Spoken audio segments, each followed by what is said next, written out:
Infrastructure हमारा world class ही नहीं, world का इंफ्रास्ट्रक्चर हमारे पास है। तो अभी हम जब हम लगेंगे तो निश्चित रूप से प्रोडक्शन बढ़ेगा। जब होगा तो फिर हम आपको बता देंगे कि कितना टर्नओवर हुआ। जी, currently how many products you are manufacturing and what's the capacity of the plant and what are the plans, like how many products in this year?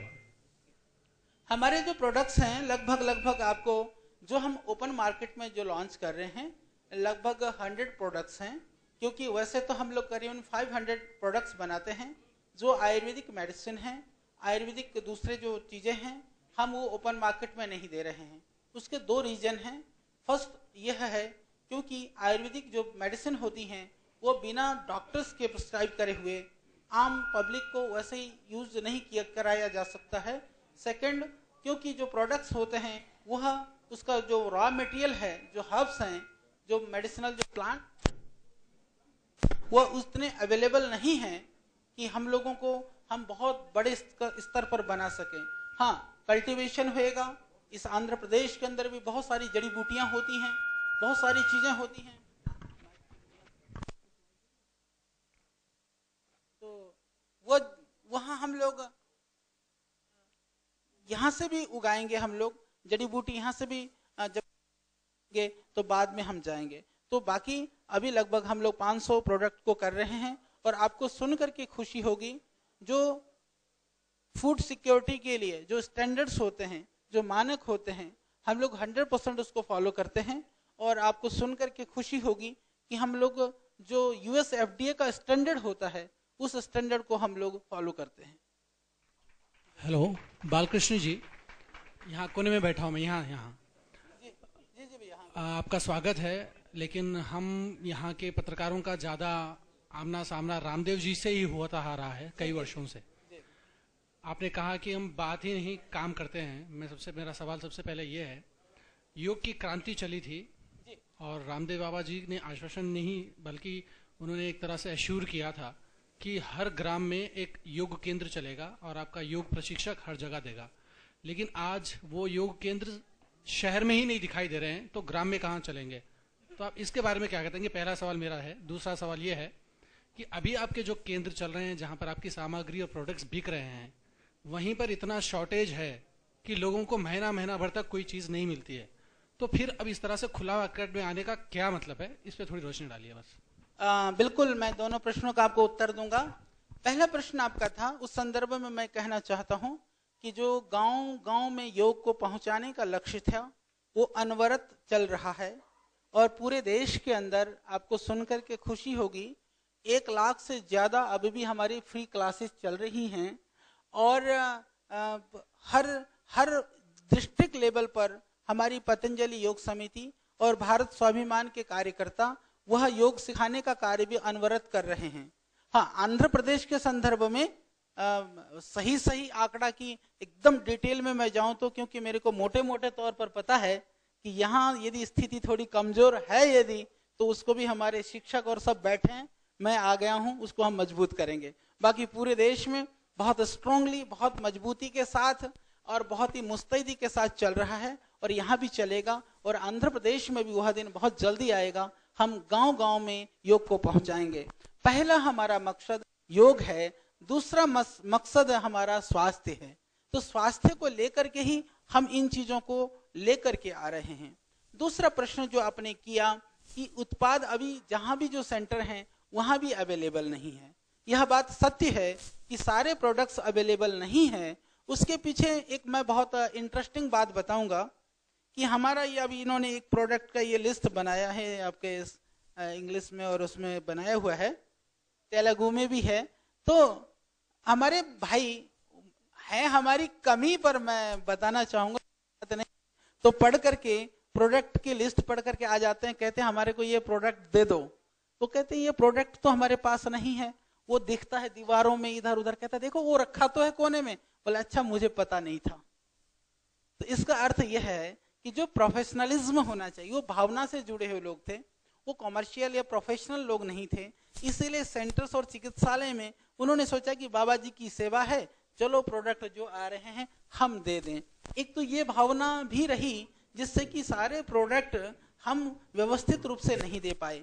अब उसको हम व्यवस्थित कर रहे हैं तो सबको वो प्रोडक्ट्स मिलेंगे। दूसरी बात, क्योंकि यदि हमारा लक्ष्य होता सिर्फ प्रोडक्ट्स को लोगों तक पहुंचाना तो हम पहले ही पहुंचा देते, किसी से भी मैन्युफैक्चरिंग करा लेते, हम लोग ट्रेडिंग करते, हम दे देते। हमारा वो लक्ष्य नहीं था। हमने कहा कि प्रोडक्ट क्वालिटी का भी होना चाहिए, सस्ता भी होना चाहिए और अपने सुपरविजन भी होना चाहिए। इसीलिए जो प्रोडक्शन यूनिट खड़ी करने में ये हम लोग करीबन 10 साल से लगे थे और अभी 5 साल से हम लोगों ने बहुत बड़ा एक इंफ्रास्ट्रक्चर सेटअप खड़ा किया है। अभी वो बन करके तैयार है और मेरे को इस बात को कहते हुए खुशी है कि सेंट्रल गवर्नमेंट की जो 5 वर्षीय योजना मेगा फूड पार्क का जो योजना था फूड प्रोसेसिंग मिनिस्ट्री की, उसमें भी हम लोग वह लोग हैं जिन्होंने पतंजलि फूड पार्क के रूप में पहला कंट्री का पहला फूड पार्क हम लोगों ने स्टैब्लिश किया और ये फूड प्रोडक्ट आज हमने बाजार में पहुंचा दिया।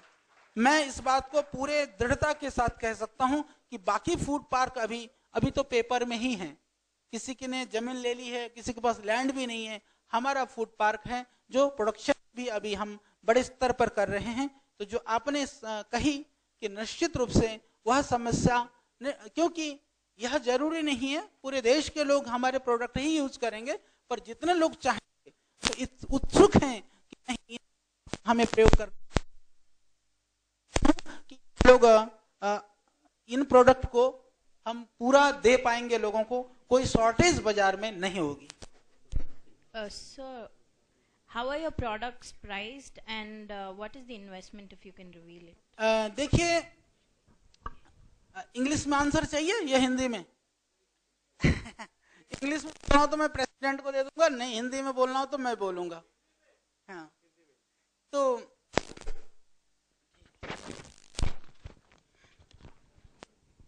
देखिए मैंने बताया आपको लगभग 100 प्रोडक्ट्स हम लोग दे रहे हैं। इन्वेस्टमेंट की जहां तक बात रही है, अभी तक जो पतंजलि आयुर्वेद और उससे जुड़ी हुई जितने भी यूनिट हैं, लगभग शुरू से लेकर के अभी तक कितना लगभग 500 करोड़ रुपए का इन्वेस्टमेंट हो चुका है अभी तक, और उसमें कई सारी यूनिट हैं, तो उन सबको मिला करके इतना तो हो चुका होगा। और अभी हम लोग जैसे, हाँ जी, हाँ, दूसरे से कंपैरिजन करने में मैं आपको बता देना चाहता हूं, हम कहते नहीं है, हमने प्रिंट भी कराया हुआ है, एक कंपैरेटिव स्टडी लिस्ट है कि कितना फर्क है। मैं आपको बता देना चाहता हूं, छोटी सी बात, आप बड़े ध्यान से सुनेंगे, एक आंसर से आपके बहुत सारे क्वेश्चंस का आंसर मिल जाएगा। ये स्टार्ट कैसे हुआ, मैं एक छोटी सी कहानी सुना देता हूं। ये कहानी है करीबन 6 साल पहले की। हम लोग पहले सिर्फ आयुर्वेद की कुछ औषधियां बनाते थे, बाकी चीजें हम नहीं बनाते थे।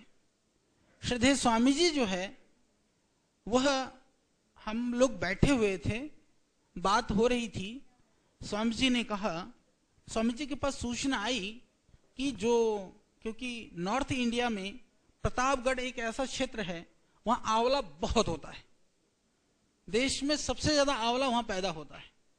तो पता चला कि किसान लोग सब आंवले के पेड़ काट रहे हैं। तो स्वामी जी ने कहा कि पेड़ काट रहे हैं क्योंकि कोई आंवला खरीदने वाला नहीं था, फलों से लदे हुए आंवले के पेड़ों को काट रहे थे। स्वामी जी ने कहा कि ऐसे आंवले के पेड़ काट लेंगे तो अगले बार आंवला कहां से मिलेगा, आंवला नहीं मिलेगा तो आयुर्वेद का तो मेन मुख्य द्रव्य है आंवला, फिर आयुर्वेदिक दवाइयां कैसे बनेंगी, च्यवनप्राश कैसे बनेगा। तो स्वामी जी बहुत चिंता कर रहे थे।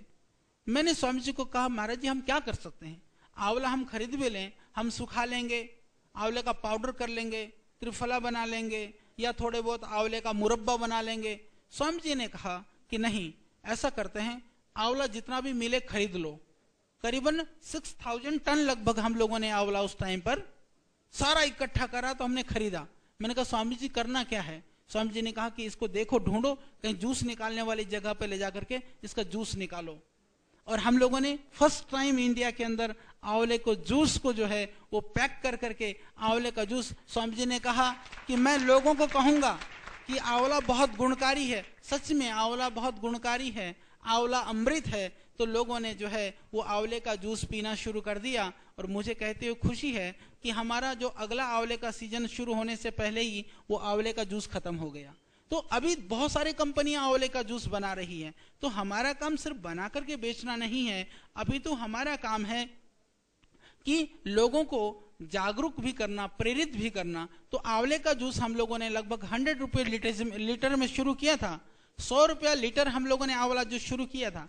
आज बाजार में दूसरे के आंवले का आंवला भी है, जूस है, वह 150 रुपये लीटर है, 200 रुपये लीटर है। इससे आपको अंदाजा लगता होगा कि आंवले का बाजार तो बढ़ गया है, पर रेट के हिसाब से जो हमारा मूल्य है वो दूसरा नहीं दे पा रहे हैं। क्योंकि यदि हमारा महंगा होता तो दूसरा अपने आंवले को बेचने के लिए सस्ते में जूस दे देता। एक तो ये घटना।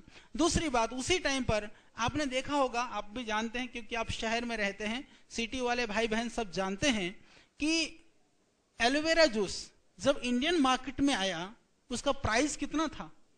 1400 रुपए लीटर एलोवेरा बाजार में बिकता था। स्वामी जी ने कहा इसके लिए भी कुछ करना चाहिए। एलोवेरा लीव्स जब जो पत्तियां हैं वो 2 रुपया किलो बिकता था, हमारा किसान उगाता है 2 रुपए किलो और वो लोग प्रोसेस करके बेच रहे हैं 1400 रुपए किलो। तो स्वामी जी ने कहा इसके लिए भी हमें करना चाहिए। उस समय पर हम लोगों ने सब कैलकुलेशन किया, खर्चे वगैरह सब मिला करके हमने देखा कि 140 रुपए में, 140 में पर लीटर हम एलोवेरा दे सकते हैं। हिसाब लगा करके हमने मार्केट में 140 में जो 1400 रुपीस की जो क्वालिटी का जूस जो है वो 140 में हमने बाजार में दिया। तो उसका कारण ये रहा कि आज उन कंपनियों का जूस वो 300 में आ गया है और हमारा जूस क्योंकि ये 140 में पूरा नहीं पड़ रहा था, हमें अभी 200 करना पड़ गया है। यानी कि 140 को हमने 200 तो किया, बट उन्होंने 1400 को वो 300 किया। तो ये एक बहुत बड़ा उदाहरण है, एग्जाम्पल है कि हमारे प्रोडक्ट बहुत सस्ते हैं, हमारे प्रोडक्ट बहुत क्वालिटी के हैं। और मैं एक बात और बता देना चाहता हूं मीडिया के भाइयों को कि हम लोगों ने प्रोडक्ट बेच करके हमने देश की महंगाई को भी रोका है।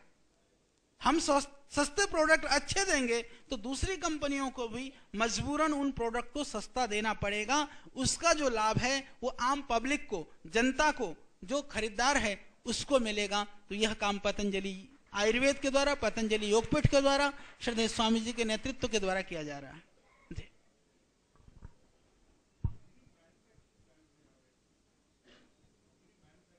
हमारे पास 5 यूनिट हैं, हरिद्वार के अंदर में ही हैं अभी। और मैं आपकी जानकारी के लिए कहना चाहता हूं, अभी हम आंध्र प्रदेश में भी हर स्टेट में, पूरे कंट्री के अंदर हम लोगों की प्लानिंग है कि बैकवर्ड लिंकेज सिस्टम हम डेवलप कर रहे हैं, जिससे जो किसानों के साथ डायरेक्ट हम लोग बाय बैक करेंगे, उनसे खरीदेंगे और उनको पूरा मूल्य मिले। कि इस संदर्भ में मैं बताना चाहता हूं, जैसे आप देख रहे हैं इधर आरोग्य आटा रखा है, दूसरा एक नवरत्न आटा, आरोग्य आटा है। वो नवरत्न आटा जो है इसके अंदर मल्टीग्रेन्स हैं, 9 ग्रेन्स का यह आटा है। यह हमने इसलिए शुरू किया क्योंकि हमारे देश के अंदर हम लोग ज्यादा क्या खाते हैं, या तो राइस खाते हैं, चावल, या फिर हम लोग गेहूं या चावल हम ज्यादा खाते हैं। ठीक है, हरित क्रांति जब हुई, जरूरत थी अनाज को ज्यादा पैदा करने की, और इससे हमने गेहूं और चावल तो पैदा किया, उसकी पैदावार को तो बढ़ा दिया, परंतु दूसरा जो नुकसान हुआ वो यह हुआ कि दूसरे जो मोटे अनाज थे, जो आपकी रागी है, चौलाई है, बाजरा है, मक्का है और वो ज्वार है, ये सब चीजें कहीं गायब हो गई। सूखे जमीन पर जहां कम पानी होता है, मैंने देखा आपके यहाँ भी इधर पानी कम वाला क्षेत्र बहुत ज्यादा है, वो कम हो गया। तो इससे क्या हुआ, जो किसान का जो पैदावार होना था, किसान को जो इनकम होना था वो कम हो गया। और बाकी लोगों को क्या नुकसान हो गया, उन लोगों को ये नुकसान हो गया कि आज हम लोगों के यहाँ कैल्शियम की डेफिशिएंसी है, आयरन की डेफिशिएंसी है, विटामिन्स की डेफिशिएंसी है। उसकी पूर्ति के लिए हमने सोचा कि अब आयरन की कमी है तो आयरन तो चाहिए शरीर को, कैल्शियम नहीं है, कैल्शियम तो बॉडी को चाहिए। तो फिर डॉक्टर्स के पास गए, डॉक्टर ने कहा कि तुम विटामिन्स की गोली ले लो, आयरन की टैबलेट ले लो। डॉक्टर तो अपनी जगह पर सही है, परंतु हमें पता नहीं चला कि कैल्शियम और आयरन तो हमारे फूड्स में भी है, हमारे अनाज में भी है। यदि हम मोटा अनाज खा लेंगे तो कैल्शियम और आयरन के लिए अलग से गोली नहीं खानी पड़ेगी, और कैल्शियम और आयरन की